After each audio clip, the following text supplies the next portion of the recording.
Yan na, mga kapakner. So, sa mga nag-iintay ng luto ni Chef, mangga agad.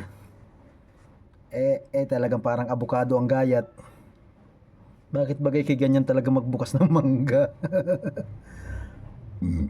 Excuse me, busog pa. Tapos sa katatalipan ng gayon, pahirap ka rin sa sarili mo ay. Pakiramdam ko'y lulutuin ito. Yan na, kung ano kalabasan na naman ng mangga mga kapaknerso. Dinukdok na ng siyansi. Tapos, lalagay sa kanyang dikdikan. Maalamat na rin yung dikdikan na yan. Legendary na rin yan.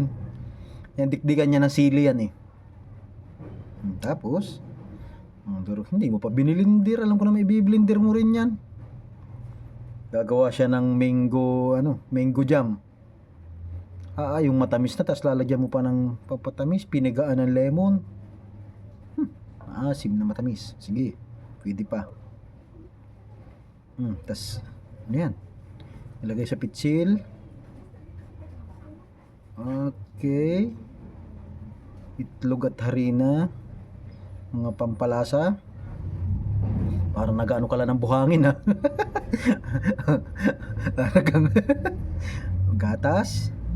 Talaga parang naghahalo ng buhangin. Sige, masa. Sige, mikos-mikos na yan. Papalaman dun yung mangga. Hindi, margarin.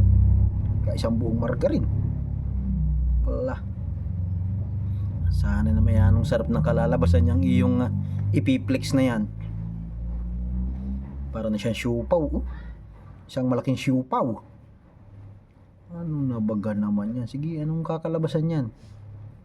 Ipapalaman dyan yung mangga. Imbis na pandikuko. Hindi. Ano baga talaga? Pinahaba. Parang ako naiibahan bagay ganyan ng hugis May kamukha yan. Mukhang etchas. Okay, nilagyan ng daming proseso. Pero parang mukhang masarap na agad.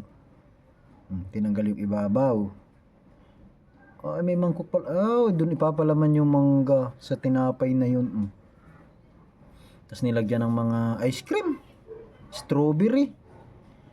Buli. Ano ba yun? Parang yung dahon ng bunga ng buli. Tapos ice cream huli. Masarap. Yeah.